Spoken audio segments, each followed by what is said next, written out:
जैसे कल बताए थे कि फाइनल अकाउंट एक ग्रुप का नाम है जो प्रत्येक व्यापारी द्वारा, प्रत्येक वैसे लोग द्वारा जो ट्रांजैक्शन करते हैं, लेन देन करते हैं। बैंक भी लेन देन करता है नहीं? आप सिम चलाते हैं जियो का, एयरटेल का, ये भी लेन देन करता है। एक आपको सेवा बेचता है, आप ना वो सर्विस प्रोवाइड करता है तो उसके बदले में पैसा हम चुकाते हैं। नेट, डाटा पैक, SMS सब सर्विस है। तो ऐसी कोई भी संस्था हो, कोई भी व्यापारी हो, कोई भी कल कारखाना हो, अगर वो पैसा से कोई भी सामान आदान प्रदान करती है, चाहे सेवा चाहे गुड्स, तो वह भारत सरकार के इनकम टैक्स, सेल टैक्स और GST के अंतर्गत आ जाता है। बस व्यापार थोड़ा सा बड़ा होना चाहिए। अब चाय का दुकान भी ट्रांजैक्शन करता है नहीं, पान की दुकान वाला भी ट्रांजैक्शन, तो उसका सेल छोटा होता है।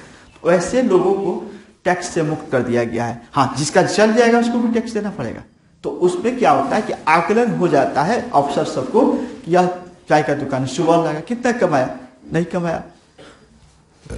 लेकिन जिसका बड़ा दुकान है, इसमें कस्टमरों की संख्या ज्यादा होगा, तो मान कर करिए छोटे शहरों में छोटी दुकान लगभग 1% सरकार छोड़ देती है, लेकिन 90% दुकान को टैक्स के नियम में जाना पड़ता है। आप व्यापार जितने रसगौल की मार्केट के दुकान देखते हैं, वो सारे लोग का इनकम टैक्स फाइल रिटर्न होता है और लोग का सारे लोग का वर्क कहीं ना कहीं किसी न किसी अकाउंटेंट के पास कराना पड़ता है।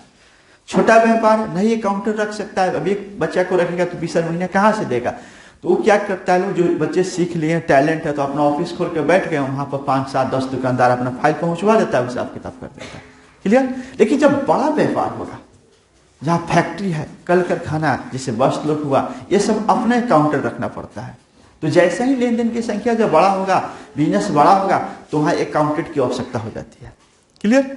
तो ऐसे दिल्ली में कभी घूमने जाइएगा तो देखिएगा लिखा रहता है, दिल्ली के गुड़गांव साइड में चले जाइएगा, चाहे जिस इंडस्ट्रियल एरिया की तरफ चले जाइएगा, यहाँ पर सब, तो वहाँ हर पोल पर, हर खंबा पर स्टिकर चिपकाया रहता है, पोस्टर चिपकाया रहता है कि अकाउंटेंट की आवश्यकता है, टैली के साथ जानकार व्यक्ति संपर्क करें, वेतन इतना से इतना।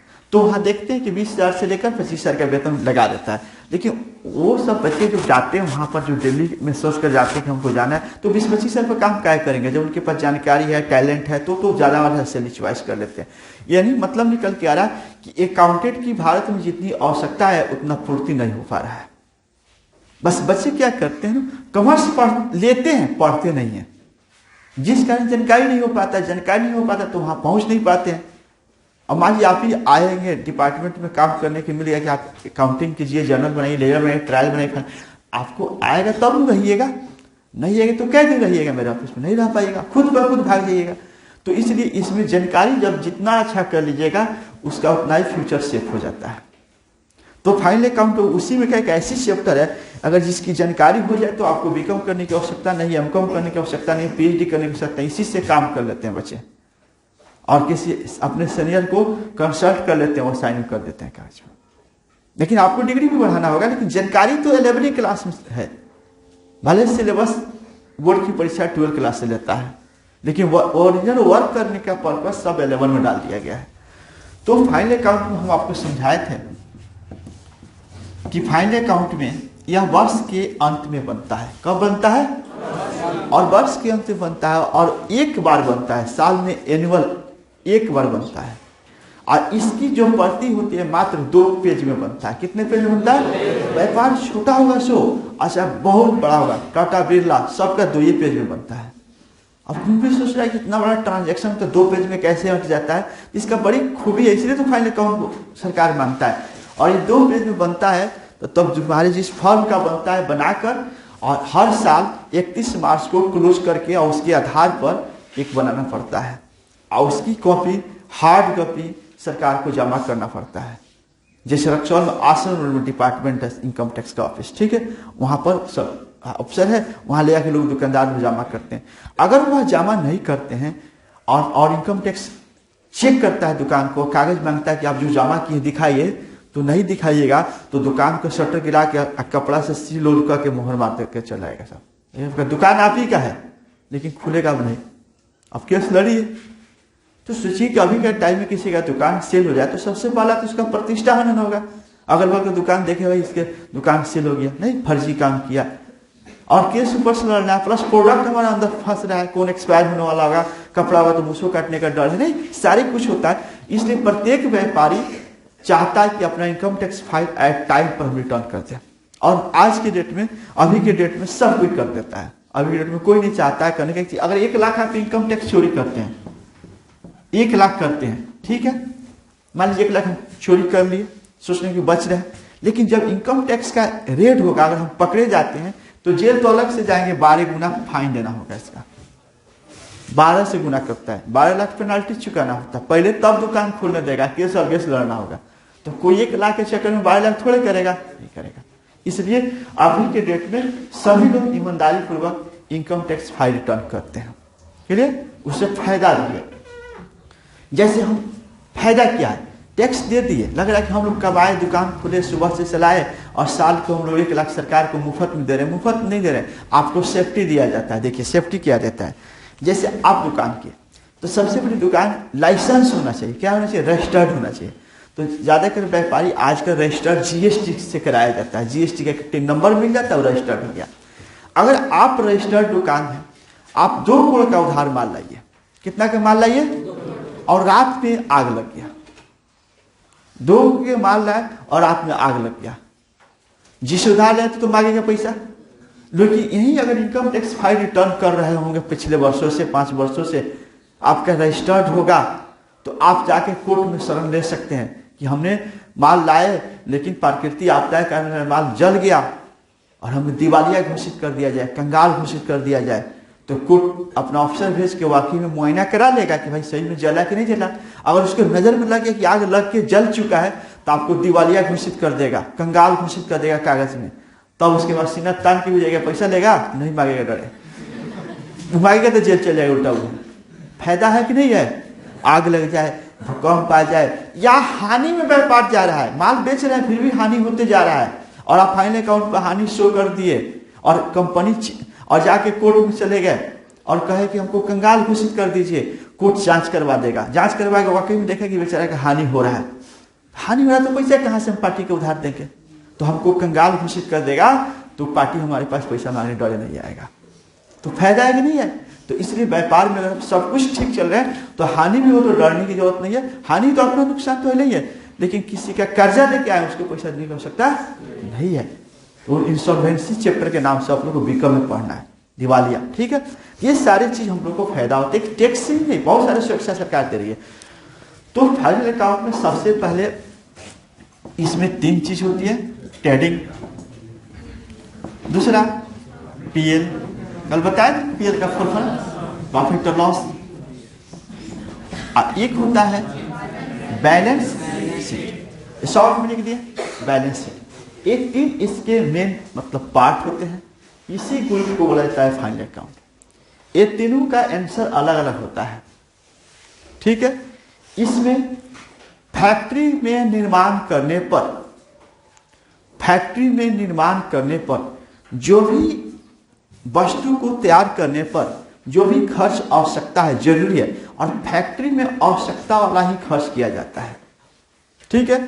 तो फैक्ट्री में जो आवश्यकता वाला खर्च होगा इसमें करेंगे, क्लियर। फैक्ट्री से बाहर यानी शोरूम, शोरूम में जो वस्तु रखा जाता है या हाई फाई करने के उद्देश्य से उस वस्तु में जो खर्च किया जाता है, जो वस्तु के क्वालिटी पर नहीं प्रभाव पड़ता है, बस उसके सुंदरता पर प्रभाव पड़ता है, ठीक है। तो ऐसे एक्सपेंस को कहां लिखा जाता है, और बैलेंस शीट में क्या लिखा जाता है, फैक्ट्री में कितना का मशीन है, कितना का बिल्डिंग है, कितना का पूंजी लगा है, कितना बैंक बैलेंस है, कितना कैश इन हैंड है, यानी आर्थिक चिट्ठा यानी अर्थ के बारे में इसको लिखा जाता है। यानी एक कंपनी का फुल दस्तावेज ये होता है, ठीक है।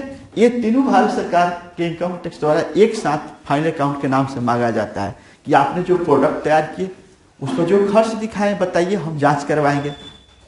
जो बाहरी खर्च किए हैं शोरूम पर वो भी बताइए। आपको लाभ हुआ कि हानि उसमें बता देगा, इसी में बता देगा कि आपको लाभ हो रहा है कि हानि हो रहा है, ठीक है। व्यापार मान लीजिए हर व्यापारी अपना साल के अंत में प्रॉफिट को जांच करता है कि भाई प्रॉफिट हो रहा है कि लॉस हो रहा है, तो यहाँ पता चल जाएगा। और बैलेंस शीट में ये पता चल जाता है कि इस कारखाने के पास, इस व्यापार के पास कितना का संपत्ति है और कितना का कर्ज है। ये तीनों अलग अलग डिपार्टमेंट के नाम से जाना जाता है। अब ये बनता कैसे है, ठीक है, इसको देखेंगे।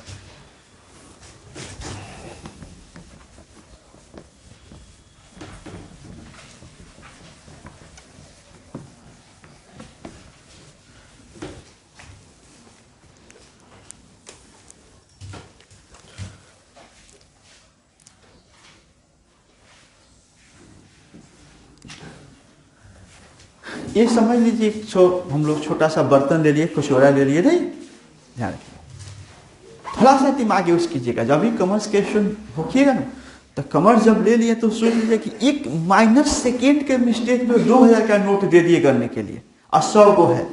अब ये गो चुकिएगा तो 99 में हो जाएगा, सीधे 2000 कम हो जाएगा। आयु को बढ़िएगा तो 2000 बढ़ जाएगा। अब फिर 3 बार गनिएगा, हम आपको दे दिए तो आपका हिसाब किताब हमको पता चल गया कि ये कितना महान आदमी है। अब बैंक वाला आपका 100 का नोट ले लिया, 5 बार गन, तब तो आप भीतर उसको खोबसते होंगे, लाइन में लगे क्या ऐसा हम सोचते हैं कि नहीं सोचते हैं? तो आपके भी टैलेंट पर सवाल आ जाएगा। इसलिए कॉमर्स के स्टूडेंट को इकोनॉमिकल दृष्टि से कोई होना चाहिए, आर्ट्स में भोटू नहीं हो जाना चाहिए, ठीक है ना। इसलिए थोड़ा सा अपने दिमाग को डेवलप कर रखें। यहाँ पर ये हम इसलिए सवाल रखने से पहले बोल दिए। यहाँ पर आटा देखा है कि नहीं देखा है? साहब बड़ा बड़ा होता है, ऐसा होता है, ठीक है। आटा देखा है इसका मतलब नहीं। चल, गेहूं नहीं कह रहे, आटा कह रहे, ध्यान रखना। क्या कह रहे? चना देखा है सर, और चावल, ठीक है। एक चम्मच इस बॉयल में हम ये क्या बोलते हैं, कचौड़ा बोला जाता है, बर्तन मान लीजिए एक डिब्बा है, इस डिब्बा में आटा 1 चम्मच डाल दिए, 1 चम्मच चना डाल दिए, और 1 चम्मच चावल डाल दिए, और उसको मिला दिए, मिश्रित हो गया। अब यहां पर 3 अलग अलग, सुनेंगे ढंग से, यहां पर चावल है, यहां पर चना है, यहां पर आटा है। आपको दे दिए कि अब तीनों को अलग अलग कीजिए, मिला दिए। अब आपको बोल दिए कि तीनों को अलग अलग कीजिए, और आपको इन बाई हैंड करना है। कोई झाड़ना नहीं दे रहा है, आपको झाड़ने वाला सामान नहीं दे रहा, आपको हाथ से करना है। तो इसमें आप लोग अलग कर सकते हैं कि नहीं कर पाइएगा? एक चम्मच से तो कर देंगे, एक बोरा मिला देंगे, थोड़ा कंफ्यूजन हो जाएगा, नहीं हो पाएगा। लेकिन एक चम्मच मिला दिए और तीनों को दे दिए कि आधा घंटा में अलग कर दीजिए, 10 मिनट में अलग कर दीजिए, तो आप अलग कर सकते हैं कि नहीं कर सकते हैं? अलग कर सकते हैं। खड़ा किया, फिर खड़ा किया, कोई दिक्कत। तो अलग कीजिएगा तो मान इसमें हाथ लगाइएगा, ठीक है। तो आपको इसमें पहले क्या अलग कीजिएगा? चना। आप लोग भी सर्टिफाइड है इनके प्रश्न जवाब से। चना अलग कीजिएगा, और चावल नहीं अलग कीजिएगा। आप कहीं हाथ लगाया, चावल पकड़ा गया तो छोड़ देंगे, उसको छोड़ देंगे, तो छोड़ेंगे तो मूर्खता हो गया। बैठिए, यही थोड़ा सा टेक्निक का यूज करना था। हम हाथ लगाएंगे तो निश्चित रूप से 2 ही चीज पकड़े जाएंगे ज्यादा करके, चना नहीं तो चावल। आटा जल्दी नहीं पकड़ाएगा, जब आटा उठे उसमें कोई चावल सटा रहेगा भीतर, नहीं। तो आप निश्चित रूप से हाथ लगाइए, तो आपका जो अगर चना पकड़ा जा रहा है तो मत छोड़िए। चावल चुनने के चक्कर में चना को फिर मत छोड़ दीजिए, या चना चुनने के चक्कर में चावल को मत छोड़ दीजिए। दोनों में से जो हाथ लगाइएगा, चावल पकड़ा गया तो चावल जाकर इसमें डाल दीजिए। अगर चना पकड़ा गया तो कहां लीजिएगा? इस तरह का सिलसिला चालू रहेगा कुछ देर तक। अंत में सब कुछ जब निकल जाएगा तो इसमें क्या बच जाएगा? क्या बचेगा? आटा को उलट दीजिए सीधा।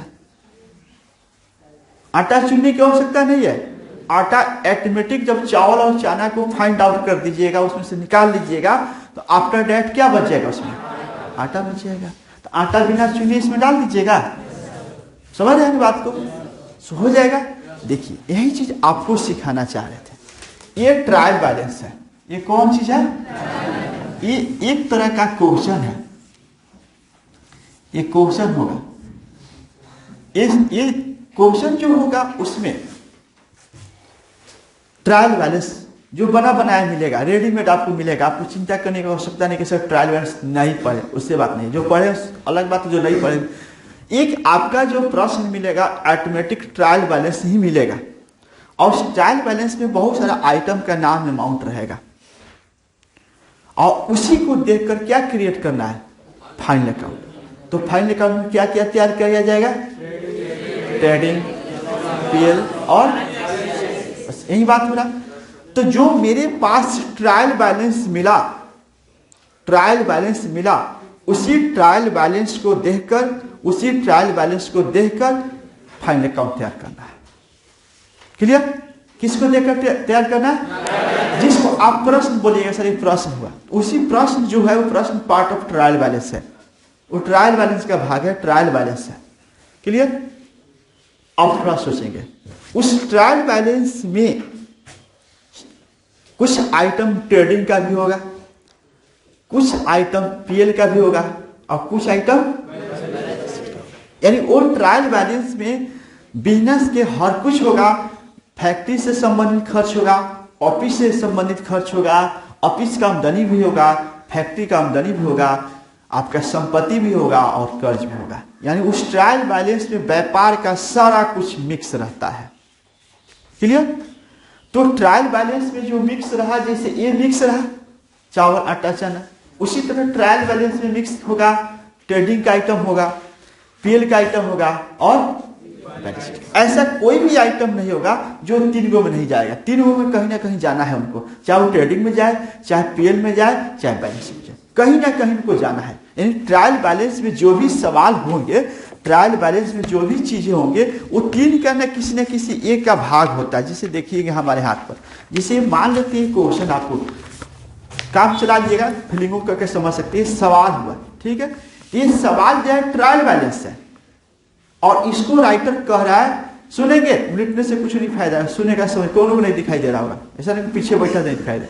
ये सवाल हो सकता है, ये सवाल है पूरा, ये 100% सवाल ट्रायल बैलेंस है। और इस ट्रायल बैलेंस के ऊपर या नीचे लिखा है कि फाइनल अकाउंट तैयार करे, prepare A final account, final account बनाए। तो फाइनल अकाउंट बनाते वक्त हमको तीन चीज हमारे मन में आएगा, ट्रेडिंग बनाना है, पीएल बनाना है, और क्या बनाना है, बैलेंस बनाना है। क्लियर? तो इसमें तो ट्रायल बैलेंस है, इसमें तीनों आइटम मिक्स कर दिया है, तीनों आइटम मिक्स कर दिया है, मिक्स हो जाता है, बनाते हुए मिक्स हो जाता है, किया नहीं जाता, ऑलरेडी मिक्स हो गया। अब आपको क्या करना है, इस ट्रायल बैलेंस को देखकर, और जो ट्रेडिंग के लायक होगा वो ट्रेडिंग उठा के ले जाएंगे, जो बैलेंस के लायक होगा जो बैलेंस में ले जाएंगे, जो पीएल के लायक होगा पीएल में ले जाएंगे। यही तो चीज सीखना है।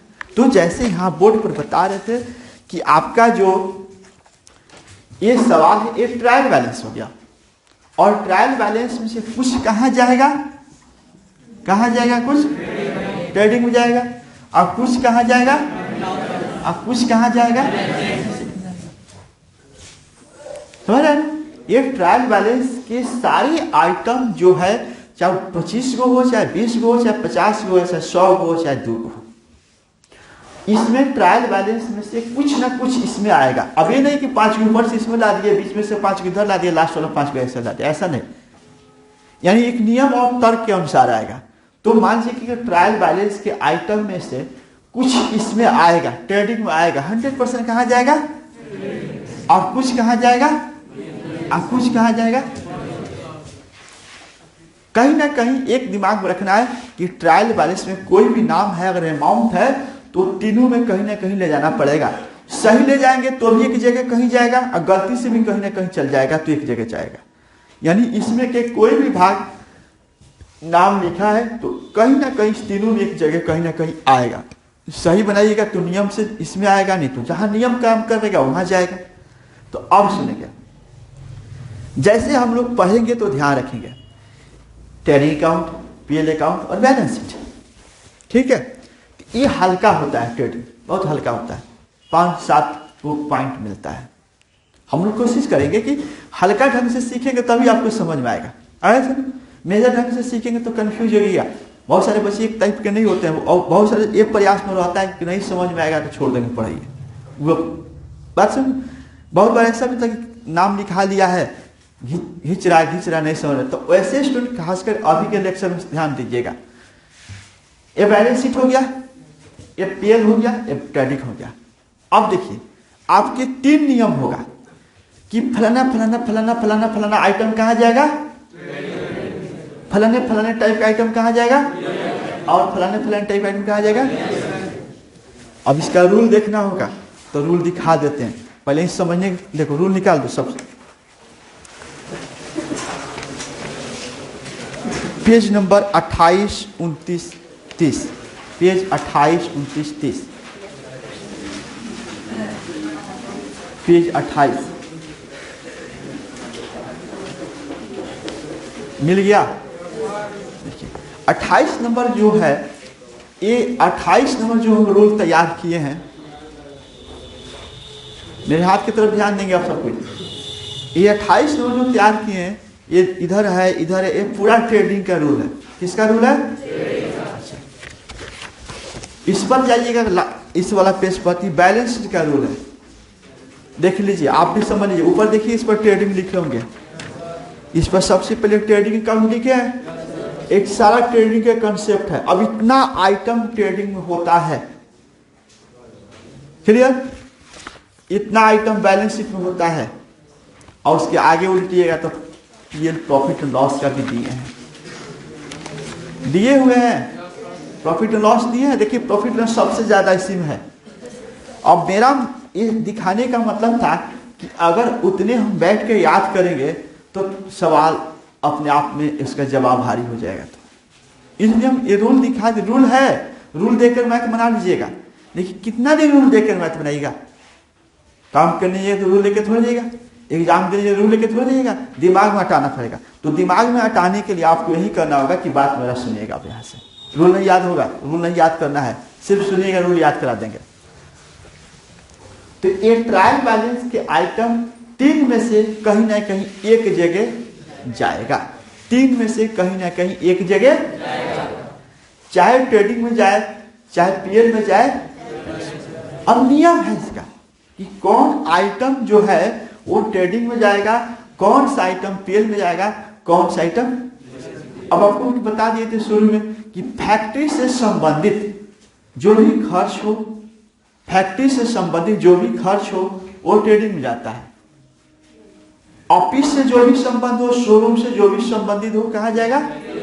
और यहाँ बैलेंस में बताए थे कि संपत्ति हो, एसेट हो या लायबिलिटी हो या कर्ज हो, वो सब यहाँ लाया जाता है। फैक्ट्री में तो आप घूमे नहीं है, तो आपको फैक्ट्री के खर्च का नाम तो मालूम नहीं होगा, शोरूम का खर्च का नाम मालूम नहीं होगा, ये दिक्कत तो बहुत हो जाएगा। इसलिए अगर आप फैक्ट्री में रहते जानते तो आपको पता चल जाता है। हम लोग म्यूजिक नहीं जानते, देखिए म्यूजिक में गिटार सितारा क्या क्या होता है, हम लोग कोई दे देगा धा देगा तो कहेगा उठाने तो उठा पाएंगे, समझिए क्या है। लेकिन वो जो उसकी दुनिया में वो तो जान रहा है सब सिस्टम के। हम लोग जान रहे हैं अपने कलम पेन जा रहे हैं, पेंसिल जा रहे हैं, मिटकाना जा रहे हैं। जो नहीं पढ़ा, जो कहीं भी स्कूल नहीं किया, उसके पास रख दो पेन पेंसिल मिटकाना कटर, बोलेगा तो नहीं समझेगा बेचारा, क्या समझ रहा है। तो यानी हम लोग फैक्ट्री में नहीं गए, तो फैक्ट्री में हम लोग मान के चलिए कि अब एंट्री हमारे तरफ से कराया जा रहा है और किताबी भाषा में करा रहे हैं। तो देखेंगे अब तुम्हारे पास रूल है ट्रेडिंग का, बैलेंस शीट का और पीएल का, इसको नहीं देखना है रूल, इसलिए उसको लास्ट पेज पे ले गए हैं। अब तुमको ये पीएल वाला रूल को छोड़ देना है, पीएल वाला रूल को छोड़ देना है। अब यहां पर मात्र 2 रूल है, ट्रेडिंग और बैलेंस शीट। सुनेगा, ये हल्का इसलिए इसको कर दिए। मान लीजिए कि कोई आइटम मिला और वो आइटम ट्रेडिंग में जाएगा, कहाँ जाएगा। हम बता दिए कि फलाना आइटम जब भी मिलेगा ट्रेडिंग में जाएगा, आपको भी समझा दिए कि किस कारण से ट्रेडिंग में जा रहा है, रीजन बता दिए।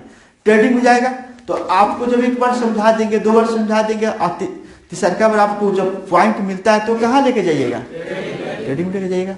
अच्छा, एक आइटम सिखाएंगे कि फलाना टाइप का आइटम मिले तो कहाँ जाएगा, क्लियर। दोनों सिखा दिए कि फलाने टाइप का आइटम मिलेगा तो ट्रेडिंग में लाइएगा, और फलाने आइटम मिलेगा तो कहाँ लाइएगा। और पीएल के बारे में नहीं पढ़ा, पीएल के बारे में तब किंग होगा। अब पीएल के बारे में सिखाना भी नहीं हमको, आपको सीखना भी नहीं है। यहाँ पर 3 गो बच्चा बैठा है, ठीक है। एगोड़ा का नाम है राम, एगोड़ा का नाम है राकेश, एगोड़ा का नाम है आलोक।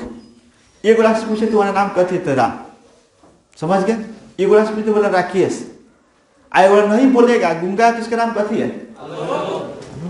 जब 3 नाम ऑलरेडी हम फिक्स कर दिए और 2 बोल सकता है, 1 नहीं बोल सकता, तो उसका नाम हमको पता चल जाएगा।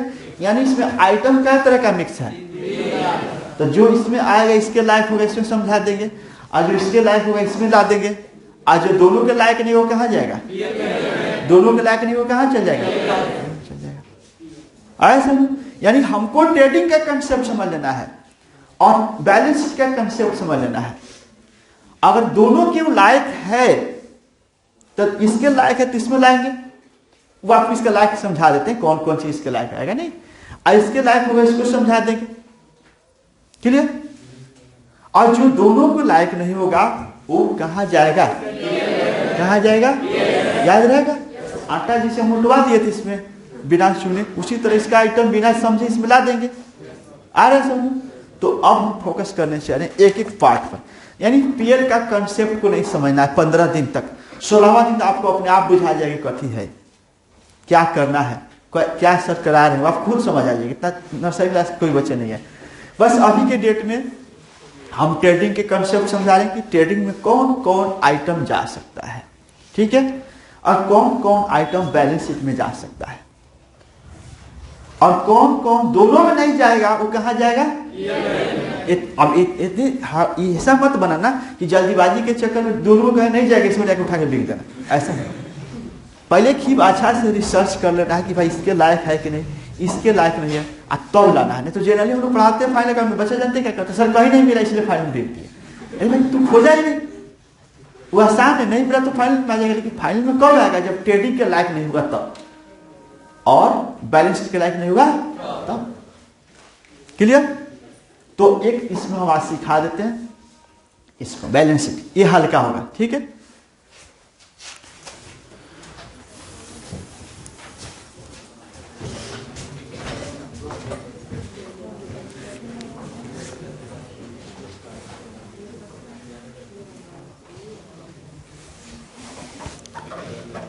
ठंडा बढ़ गया है, कल दिल्ली में फिर 8000 पंक्चुअल पॉजिटिव हुआ है कोरोना, बात समझ रहे ना।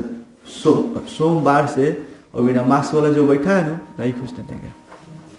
पहले तो ना समझ आए तो गमछा रख लो, दस्ती रख लो, किसी से करो, कवर करो।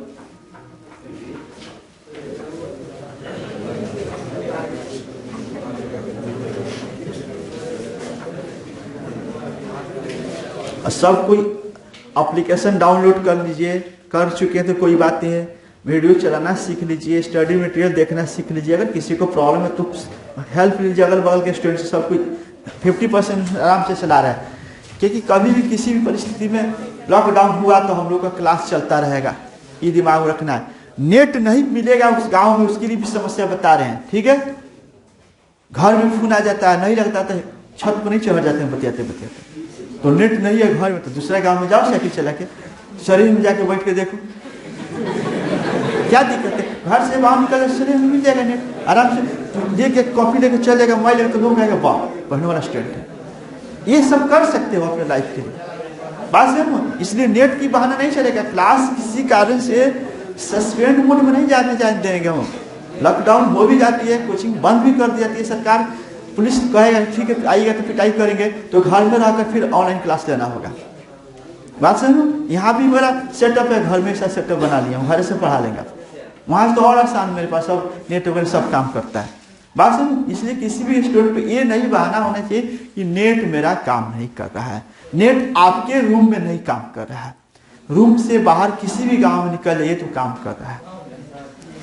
ऐसे थोड़ा स्थान चेंज कीजिएगा। और आधे घंटे के काम, आधे घंटा के लिए 20 मिनट के लिए क्लास ऑनलाइन रहता है, ज़्यादा देर नहीं रहते उसमें। अब देखेंगे बैलेंस शीट, ये बैलेंस शीट के ऊपर फरमा है, ठीक है। सिर्फ सुनेंगे, लिखेंगे कोई नहीं। बैलेंस शीट शॉर्ट में लिख देते हैं। बैलेंस शीट की 2 साइड है, ठीक है। बैलेंस शीट में कभी डी आर साइड और सी आर साइड नहीं बोला जाता है, ध्यान रखना। बैलेंस शीट में कभी भी डी आर साइड और सी आर साइड नहीं बोला जाता है। बैलेंस शीट के इधर के साइड को बोला जाता है कैपिटल, क्या बोला जाता है, एंड लायबिलिटी, क्या बोला जाएगा, कैपिटल एंड लायबिलिटी। अमाउंट इधर बोला जाता है एसेट्स, क्या बोला जाता है, या एक नया पुराना जमाने में एसेट एंड प्रॉपर्टीज भी बोला जाता था। एसेट एंड प्रॉपर्टीज मिलेगा किताब में तो काटना मत, उसको भी सही है, लेकिन आधुनिक हिसाब से खाली एसेट लिखा जा रहा है। एसेट हुआ, इधर कैपिटल और लायबिलिटी हुआ। चलो सबका मतलब समझ लो। एसेट संपत्ति, क्या होता है, इधर ये बैलेंस शीट में इस साइड में जो है एसेट साइड बोला जाता है। एसेट साइड में व्यापार में जितना भी संपत्ति हो वो सबका नाम अमाउंट इधर लिखा जाता है। तो व्यापार का संपत्ति क्या हो सकता है, हमारी कोचिंग का संपत्ति क्या हो सकता है, एक टेबल हो सकता है, नहीं टेबल होगा कि नहीं होगा, ये मेरा बोर्ड हो सकता है, मोबाइल हो सकता है, नहीं फैन हो सकता है। इसी तरह कल कारखाना जो चलाते हैं उसका एसेट क्या होता है, मशीन। कल कारखाना दूसरे के जमीन पर जल्दी नहीं खोला जाता, अपना ही जमीन खरीद लिया जाता है। तो लैंड, बिल्डिंग, ट्रक, क्या सब संपत्ति है। तो इधर सभी प्रकार के संपत्ति, सभी प्रकार के संपत्ति का लेखा होता है, लिखना नहीं है। अगर तुम्हारे लग जाए कि फैक्ट्री का संपत्ति है, व्यापार का संपत्ति है, तो उन संपत्ति को उधर लिखा जाएगा। जैसे बिल्डिंग संपत्ति होता है, लैंड संपत्ति होता है, फर्नीचर संपत्ति होता है, फर्नीचर कुर्सी टेबल ब्रेंच, ठीक है, संपत्ति होता है। कैश कथी होगा, वही तो मेन संपत्ति है। कैश ही ज्यादा मेन संपत्ति, ज्यादा लोग तो कैश ही आजकल डाइवर्ट। तो कैश भी जैसे इसमें लैंड हो गया, ये संपत्ति हो गया, बिल्डिंग हो गया, ये संपत्ति हो गया। कैश इन हैंड, कैश या कैश इन, बात कैश रखे हैं, कैश इन हैंड, हाथ में पैसा, वही बात होता है। बैंक में पैसा जमा है तुम्हारा, उसको बोलता है कैश एट बैंक। वो तुम्हारा संपत्ति है कि नहीं है, वो भी संपत्ति है। संपत्ति अपने पास हो उसको लिखेंगे, अपनी संपत्ति किसी को दिए हैं वो भी इधर लिखेंगे। जैसे कैश एट बैंक, बैंक में पैसा जमा किए हैं, 2 लाख, 4 लाख, 20 लाख, 50 लाख, वो आपका संपत्ति कि नहीं है। यानी वैसी संपत्ति को लिखा जाएगा जो अपने पास है या अपना संपत्ति किसी को दे दिए, बाद में ले लेना है, ठीक है। जैसे उधार माल बेचे हैं 20 लाख का, उधार माल बेचे हैं 20 लाख का, सुनेंगे तनका सी क्लास बढ़ाते हैं तो में भगवाने के फेर पड़ जा रहा है। अब आदत छोड़ो, नहीं जिंदगी बड़ी कठिन तुम लोग का काटना पड़ जाएगा ऐसा लोग। तो देखेंगे कैश इन हैंड, समझ रहे हैं।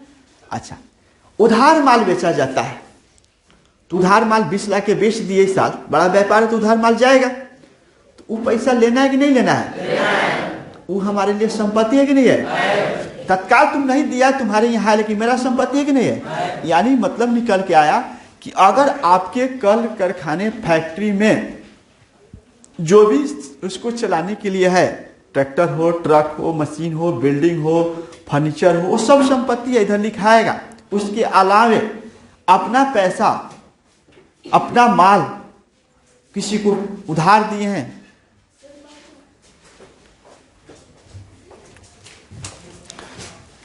किसी को भी क्लासरूम में कभी भी एनी टाइम किसी तरह का प्रॉब्लम, बाहर भी ना कुछ निकल जाएगा, ठीक है, आवश्यकता नहीं है। मान लीजिए ऐसे तो आप लोग निकलते नहीं, किसी को प्रॉब्लम तो हमारी इजाजत के फिर मत पड़िएगा, बाहर चलिएगा, ठीक है। तो यहाँ पर ध्यान से, अब मोबाइल वाला इजाजत नहीं दे देंगे, कुछ देंगे मोबाइल में, तो पहले बोले ये मत सुनना कुछ जरूरी है, वो छोड़ कर बाकी किसी तरह का तकलीफ हो तो चले, वो तकलीफ होगा तो होगा, रहने का। यहाँ देखो, किसी प्रकार की संपत्ति, किसी प्रकार का संपत्ति अपने पास, उसको भी लिखेंगे, और किसी को दे दिए तो आपको 90% संपत्ति पहचान आ जाएगा। ज्यादा मिलेगा land, building, furniture, stock, goods. 2 lakh 20 lakh का गुड्स पड़ा है, उसको स्टॉक बोलते हो, है कि नहीं अपना, उधार दिए हैं कि नहीं है, बैंक में जमा किए हैं कि नहीं है। तो आपको जब सवाल बनाएंगे तो इधर का चीज समझ में आ जाएगा कि फलाना संपत्ति होता है। क्लियर। इधर के साइड में दोनों साइड है इसका, बैलेंस का 2 साइड। कर्ज, इसका मतलब होता है कर्ज। क्या होता है? कर्ज या दायित्व। दायित्व क्या होता है, कर्ज क्या, दोनों एक ही हिंदी भाषा में हम लोग मानते हैं। आपने किसी से कर्जा लिए हो, आप भी बिजनेस कर रहे हैं, आप जब किसी को उधार लीजिएगा आप भी तो किसी से उधार लीजिएगा। बैंक से लोन लिए हो या किसी प्रकार से किसी से पैसा लिए हो, इन फ्यूचर में चुकाने के लिए बात करते हो, सबका सूची इधर लिखना पड़ता है। ठीक है। लोन लिए तो किधर लिखिएगा, उधार माल लिए तो किधर लिखिएगा, इधर लिखिएगा। उधार माल आप लिए, यानी आपको भविष्य में पैसा चुकाना हो, आपको भविष्य में पैसा चुकाना हो तो किधर लिखिएगा। क्लियर, आ रहा है समझ में। और एक अपना पूंजी, व्यापार में जो मालिक पूंजी लगाता है उसको भी लिख लिया जाता है। ये भी एक तरह का कर्ज माना जाता है। मालिक पूंजी लगाया तो लगाया कब तक, जब व्यापार कमाएगा तब तक ठीक है, तो सोचेगा निकाल लेंगे। ये चीज समझ में आ गया है। तो बैलेंस शीट में एसेट साइड में क्या लिखाएगा, सभी प्रकार के संपत्ति एसेट। समझ रहे हैं आप लोग, कोई दिक्कत नहीं है। इधर क्या लिखाएगा, कर्ज। रीजन तो जान के कर्ज लिखाएगा, कर्ज के टाइप हम बता देंगे। इतना समझ में आ गया है तो इतना मेमोरी में बचा के रखना होगा। 3 दिन तक छुट्टी हो रहा है। कल गुरुवार है, शुक्रवार है, कल शुक्रवार है, शुक्र है, शनिवार है, रविवार, 3 दिन तक इतना सेव रह जाएगा, भूल नहीं जाएगा सब। और रिवीजन करना जर्नल का, मंगलवार के टेस्ट से और कर देंगे। ध्यान रखें, सोमवार को आएंगे तो टेस्ट के बाद बताएंगे। 1 मिनट और बात सुनेंगे। आप लोग ऐप में जो जो स्टूडेंट इंक्लूड हैं उनके नाम के आगे रोल नंबर जुट रहा है। इसे कंफ्यूज मत हुई कि मेरे आगे 13 कैसे आ गया। ठीक है, वो आपका रोल नंबर 13 इसलिए 13 रखा जा रहा है। अपना जिसका नाम जुड़ रहा है, रोल नंबर सही मैच कर गया तो कोई बात नहीं है। मान लीजिए तुम्हारा रोल नंबर यहाँ सीट कुछ और है, उस पर कुछ और मिल रहा है तो बता देना, सुधार दिया जाएगा। जिनका पेमेंट फाइनल हो गया उन्हीं को भी रोल नंबर अलॉट हो रहा है। जिनका नहीं वो पेमेंट फाइनल करे, ज़्यादा दिन मत इसे पेमेंट करें।